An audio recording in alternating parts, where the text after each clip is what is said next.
Welcome to the Jennifer J. Hammond Podcast.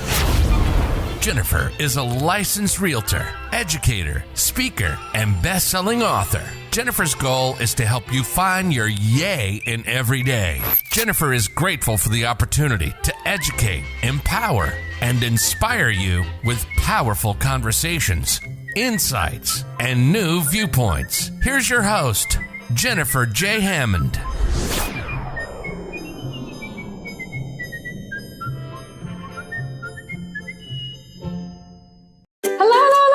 This is Jennifer Hammond, and I'm so excited. I love when we can bring you information that is really going to help you right now in the middle of this pandemic, in the middle of this chaos and confusion.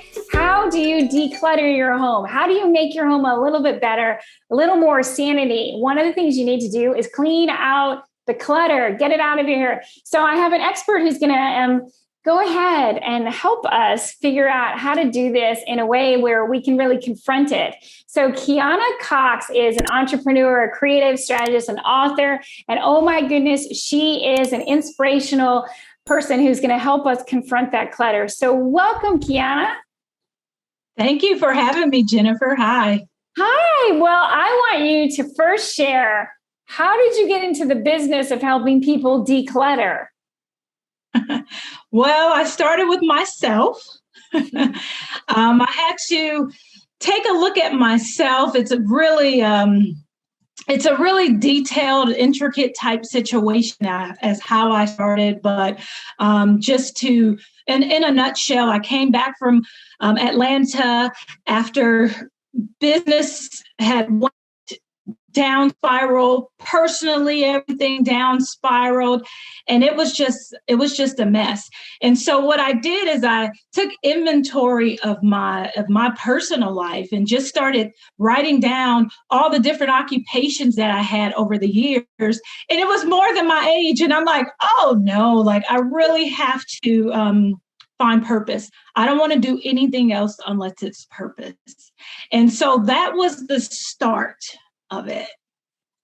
Well, and I think it's so important because, as you know, in the middle of COVID, and I can't believe it feels like Groundhog Day. Is it still going on? It keeps on going and going, and it feels like it's never going to end. And especially because things are so different than they used to be. So in the middle of COVID, how do we reinvent ourselves? How do we declutter and make it a new start with kind of the clean, simple, on purpose mission that is going to help us find that happiness we need?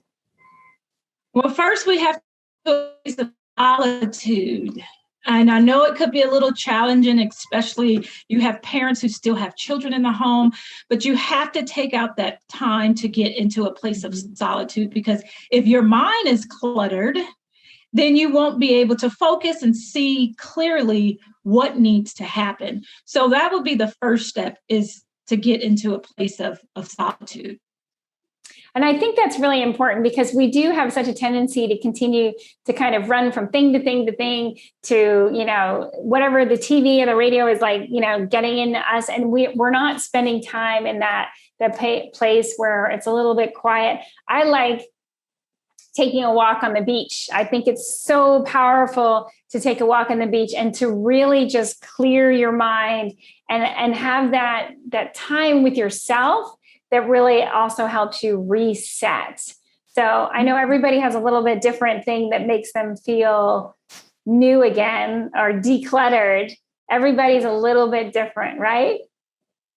Yeah, everybody is different, but I also too like the beach, but no, everybody is not a beach person. So whatever that is, if it's the library, if it's just some people, it's their room in their home, and just the time away. Some people, I know some others have went and rented a hotel just to get away. So whatever that is for that person to get into that place of solitude, you definitely have that. That's you. It's a must. It's you have it there first.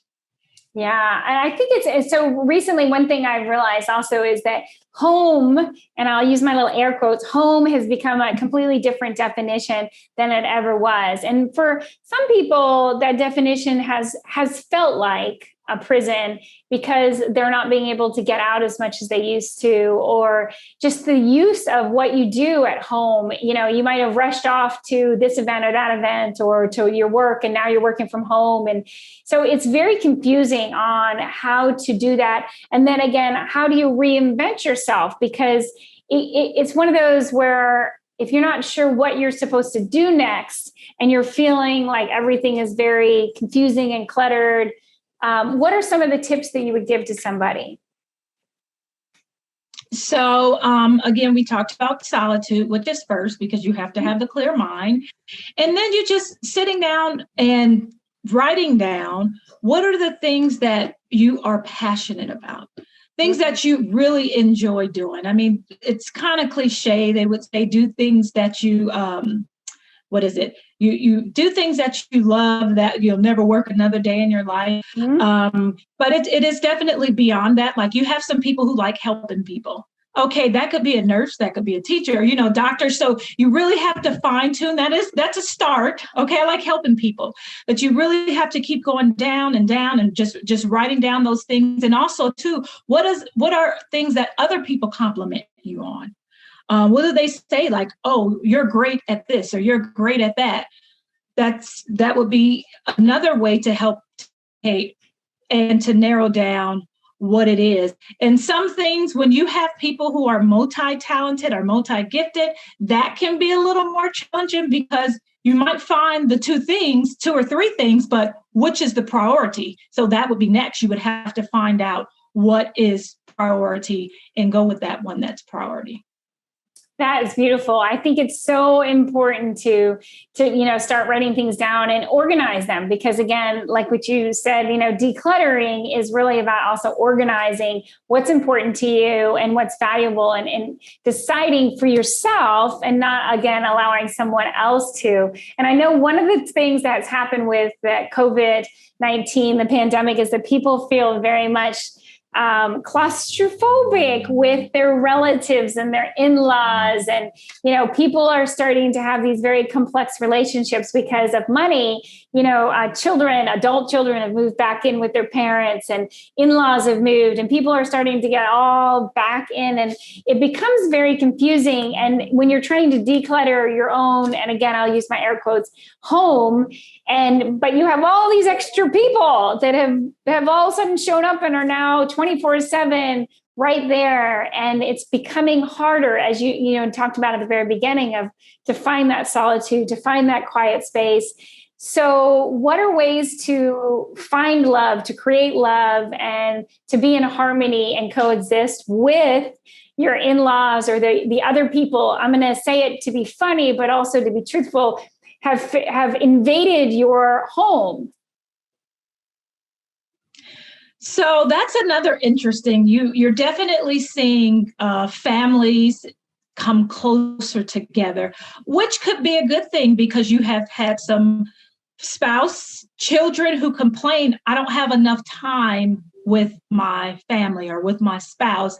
And so it's a really interesting time. And it could be good because you're now also able to better get to know those family members.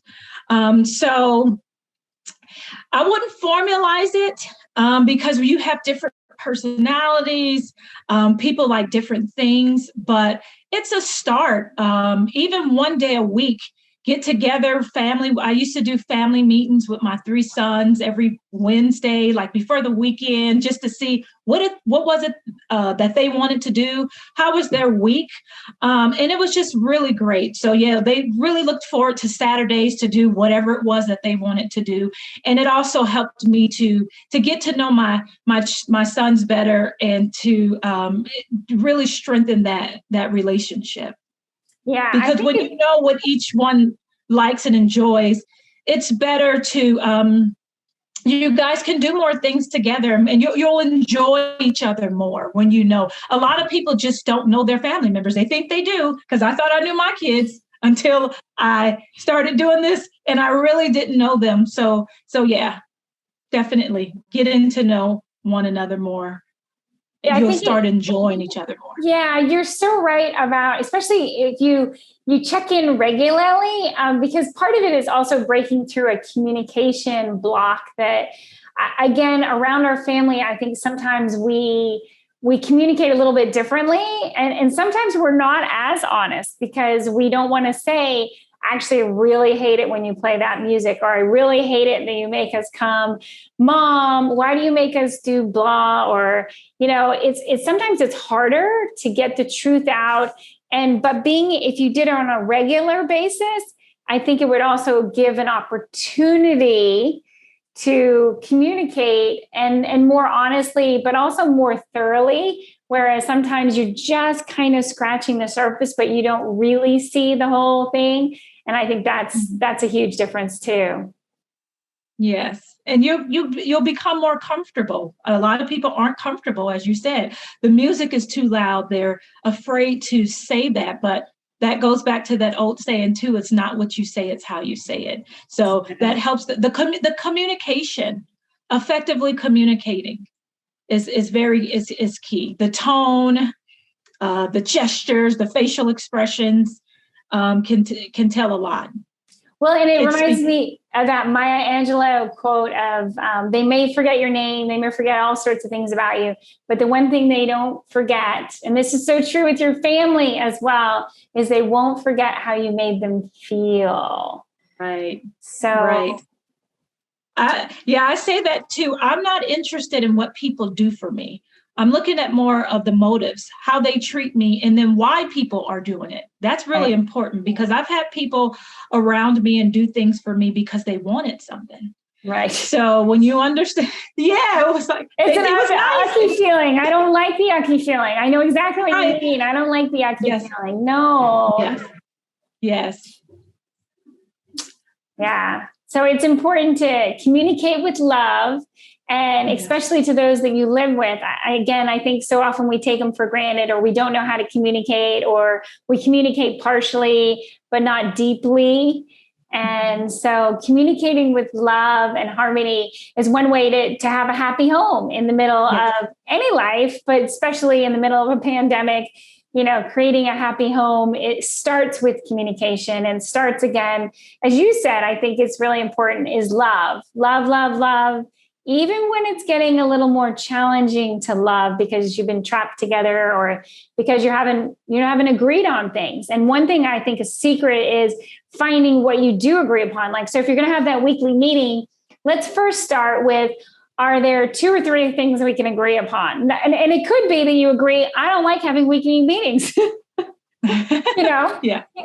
Whatever that agreement point is, go ahead and agree first and communicate about it. And if there's also things that you do like, hey, I love it that we get to sleep in now. Or, hey, I love it that I don't have to go to the office for work and I'm getting to spend more time with you. Do you, and then ask questions, and ask those questions that you really want to know the answer to. And don't be afraid, because again, that confront part of it, of confronting, well, I might not want to hear the answer they say, so I'm not going to ask the question, is also, I think, critical to that too. Right? Yes, absolutely. Yes, definitely. So do you have a story you could share with us about how that you've seen people create more harmony in a house and really kind of lead from love by implementing some of the stuff that you talk about? Yes. Again, the communication is definitely key. But one thing that I realize is that there's an individual analysis that needs to happen first before 2 people come together. Even in marriages, you have 2 broken people, or when they meet, they're broken, and then they think they come together, 2 halves. It's true on everything except for relationships. 2 halves does not make a whole when it comes into a relationship. 2 people need to be whole, and making it clear, wholeness does not mean perfection. No. Because there's not one person as perfect. But there's some people who have gone through a lot of things, just like the emotional baggage, which is like my I'm the Unpack Baggage connoisseur, and really the emotional, physical baggage too, but emotional baggage. You first have to address that on an individual basis, because people get into relationships and they point the finger at the other person. But then if you look back at it and sit at it, there's some things you played a role some way too. And this could seem a little harsh, but even for women who stay in relationships with men who are obsessive cheaters or habitual cheaters, and you continue to stay there, and I know some people who have gotten married to men who were cheating before, and they thought because now that I'm married, it's going to stop. And it's like, no, they were already doing that before. And just because you got married, what changed? So again, back to the self-analysis, that self-work within self before anything else. And that way, the blame game, I tell my sons too, I would tell them even at a young age, I don't care if other people were involved. Never say it's because of that person or because of you, I don't have this, or I can't do this, or I can't do that. No, it doesn't stop there. Yeah. I think it doesn't start with them and doesn't stop. Yeah. And the blame game is something that is an easy one for people to go to, and yet it doesn't solve anything. One of the things that I love is Jack Canfield, who did Chicken Soup for the Soul. He talks about taking 100% responsibility for everything, and including, I've had him, he's been on a few times, and one of the stories he talks about is asking his wife, so, on a scale from 1 to 10, how'd I do this week? Expecting that he was going to get the best rating, and finding out it was not a good rating. And he was like, I don't understand. And then he realized that, guess what? Her friends knew that he wasn't doing a good job. He was so busy, and her family knew, but he was the last one to know. And I think that that's so common with us as we're experiencing life. And especially, with the pandemic, there's just all these changes and we're confused. And so how do we unpack that emotional baggage, and how do we continue to communicate through the emotional baggage and all of these changes that feel like clutter in our lives and in our house and in our home? And so we have to find a way to communicate through it. So I know we're just about out of time, and I don't want to forget my question that I love to ask. I'm famous for saying, yay! So I'm curious, how do you create yays in your day? I first start off in the morning. I have to get in my place of solitude. I do that in the morning before I start my day. Otherwise, I can be instead of yay. Mm-hmm. So that's I started my day off that way. I used to do my to-do list before, what's to do tomorrow, the night before. I still will jot down certain things that are important just as a reminder. And of course, my calendar will remind me of that too. Mm-hmm. But I really start learning to just plan loosely and allow the day to flow. I used to be a perfectionist. Yeah. That's actually the number P in my book, Unpack Baggage, about my perfectionism that I had to unpack. I had to learn how to flow, because you'll definitely have the less of the yays, because you're so, this has to be exactly this way. And if it's not this way, oh my goodness, the world is over. And that was just me. So I've just really learned to plan loosely, schedule things, of course, accordingly. And that helps me with my yay. I mean, like I can be at times spontaneous. So yeah, but that's me, flow. And will you go ahead and share so that people know where to get your book and your website, social media, anything, if they want to get in touch with you? Oh, sure. So the website is www.unpackbaggage.com. and the book will be released June 8th, 2021. I'm on LinkedIn, Keyonna Cox, and Instagram at Keyonna Cox, and that's the letter K and C in the middle of my first and last name, just to make that clear. Absolutely. Well, and thank you for all that you're doing, and thank you for being a guest today. Yay! Thank you for having me. Yay! Hi, I'm Jack Canfield. You may know me as the co-author of the Chicken Soup for the Soul series. And if you want more help in getting from where you are to where you want to be, I want to encourage you to listen to the Jennifer Hammond Show.